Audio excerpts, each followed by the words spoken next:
China is buying billions of dollars worth of our product, our farm product and other product, manufacturing product, and it's been a great deal. But then we noticed a virus, and it's not acceptable what happened. It came out of China, and it's not acceptable what happened. And now what we're doing, Jim, is we're finding out how it came out. Different forms. You know, you've heard all different things. You've heard 3 or 4 different concepts as to how it came out.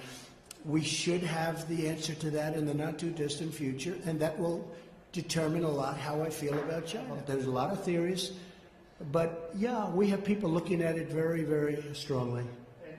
Scientific people, intelligence people, and others. And what gives and we're going to put it all together. I think we're going to have a very good answer eventually. And what gives you? And China might even tell us. China may tell us. And what gives you a high degree of confidence that this originated from the Wuhan Institute of Virology? I can't tell you that. I'm not allowed to tell you that. Let's talk about Dr. Fauci.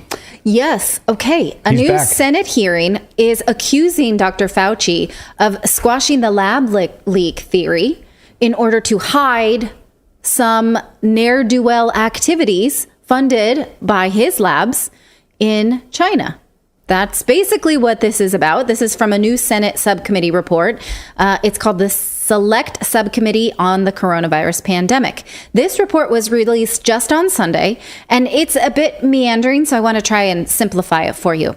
So, what they are alleging is that Dr. Fauci and his colleagues, Dr. Francis Collins, those two, worked together to keep the COVID came from a lab theory from getting out because they did not want it to be known that the U.S. was doing forbidden things in said lab. Here's the report so you can see it for yourself, and I will link you to it in the show notes as well. Well, President Trump has some explaining to do. Why the hell is he getting cozy with Bill Gates? And why the hell is he backing an mRNA vaccine and surveillance project at the White House? A lot to unpack here. So first on the Bill Gates piece of this story, Gates, easily one of the most evil men on the face of the planet, recently traveled to Mar-a-Lago and had a meeting with Donald Trump. They had a 3-hour dinner, according to Gates, where he says they discussed, quote, global health. Remember, Gates isn't a doctor. He steals software from people and puts his name on it. He was caught having dinners with Jeffrey Epstein. He's not a doctor. Why the hell is he sitting down with President Trump for 3 hours? He makes billions of dollars off of these vaccines pushed on populations around the world, specifically in Africa. Wait. This dinner happened since the inauguration? This 3-hour dinner? It happened right before the inauguration. Yeah. Okay, all right. This is, for whatever reason, an important distinction to me. Yeah. So remember, Gates isn't a doctor.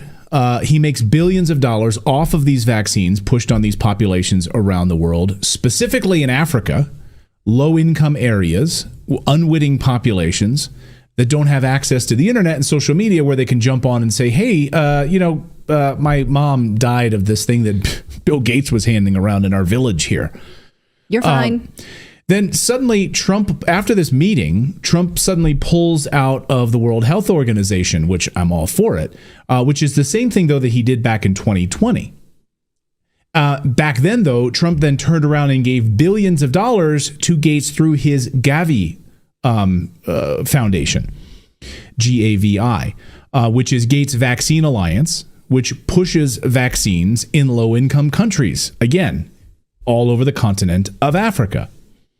So then today we learned that 2 of RFK Jr.'s picks to head up his vaccine safety board were kicked out. Who kicked them out? RFK Jr. had picked 2 individuals to be a part of his vaccine safety board under the Department of Health and Human Services, which he will invariably head up, it seems. But now they're kicked out. So RFK Jr. chose Stephanie Spear and Aaron Siri to sit on Kennedy's vaccine safety board. They are renowned for their unwavering commitment to revealing the truth about vaccine side effects, particularly the childhood vaccine schedule. So after this meeting with Gates, suddenly the Trump transition team has sidelined these 2 key figures, which focuses on spreading vaccine truth and transparency. Well, according to reports overnight, they were reportedly stripped of their advisory roles because of their positions on vaccine safety. Okay, I have a lot of questions here. This comes right after Bill Gates met with Trump. We need answers on this. What did Gates promise Trump, if anything? Why do these people get pushed off the board of advisories? RFK chose these people. Why did Trump or his team remove them after meeting with Gates? To me, the removal of Stephanie Spear and Aaron Siri represents a big setback on vaccine safety policy. Again, just so you understand, they collaborated closely with Robert Kennedy, specifically on child vaccine schedule. And that's one of the big things that RFK Jr. has been talking about extensively is this vaccine schedule that, like, when he was a child, there was like 2 or 3 vaccines. Now we've got 30, 40 of them on this childhood vaccine schedule. And of course, the adverse effects of certain vaccines and COVID vaccines and all of this. So he was working with these individuals. Why'd they get yanked off these advisory board role? I don't know. Right. And think of how many people voted for Trump because of the alignment with RFK Jr. You cannot betray the power that was promised to this person at this point. It would be huge in the very first week. People are wondering.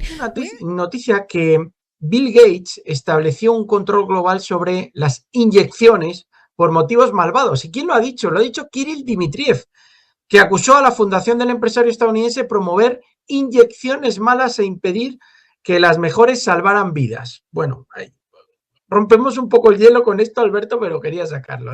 Repíteme.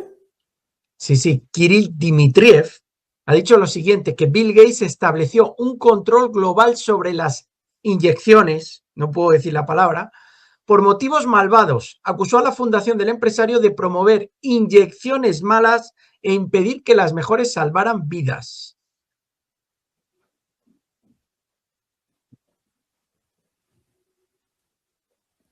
Estás muteado, Alberto, no te oímos. No estoy muteado, no, estoy flipando.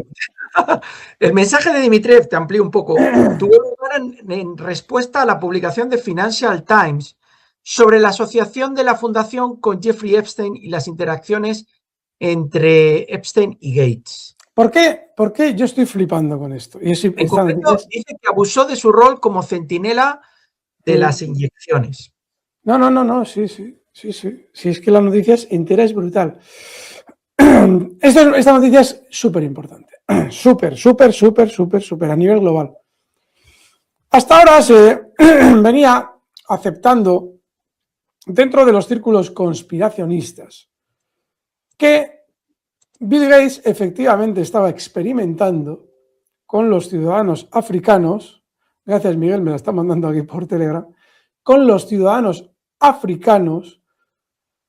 Como bien nos decía Miguel, vamos a tener cuidado con las palabras, sustancias inyectables, no de dudosa reputación, sino de conscientemente negativa reputación. Eso parecía una salvajada, aunque viendo al personaje, y después ya de lo que se ha conocido del caso Epstein, pues tenía que considerarse como posible que fuera cierto.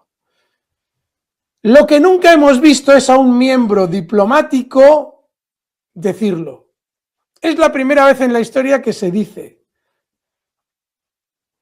La primera vez que se dijo que el bicho había salido de un laboratorio estadounidense, lo hizo aquel responsable de guerra, de armas nuclear, químico, bacteriológico, aquel general ruso, que no me acuerdo del nombre, iba a decir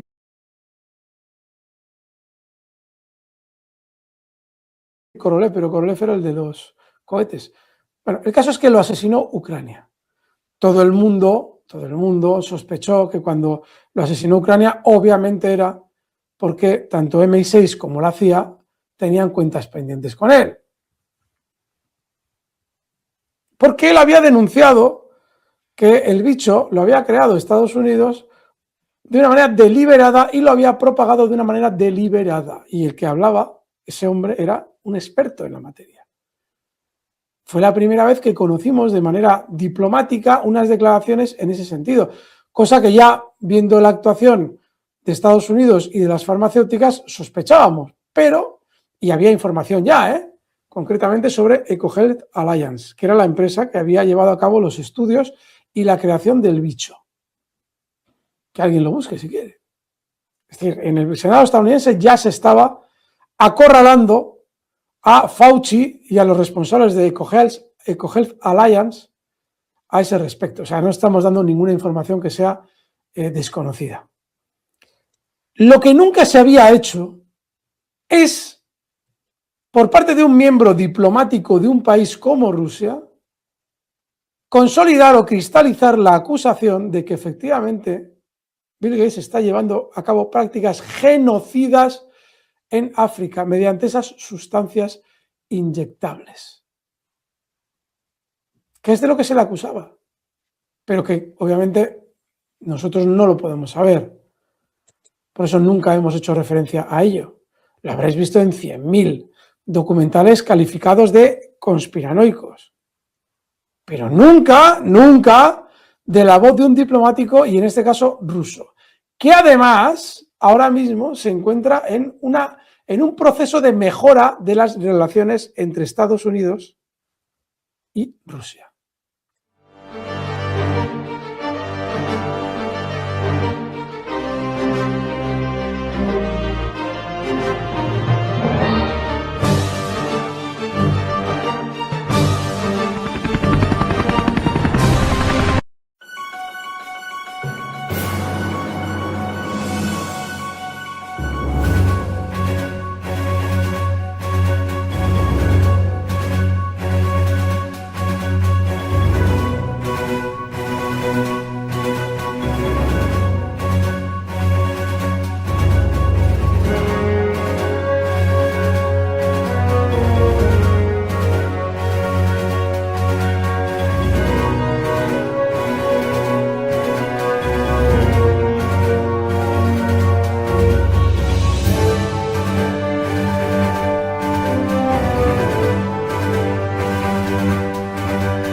Europa ha perdido su influencia moral en el mundo, porque no lo merece. Europa se ha prostituido, se ha desvirtuado, se ha abandonado, se ha embrutecido, se ha vulgarizado, se ha mercantilizado, se ha hecho miserable.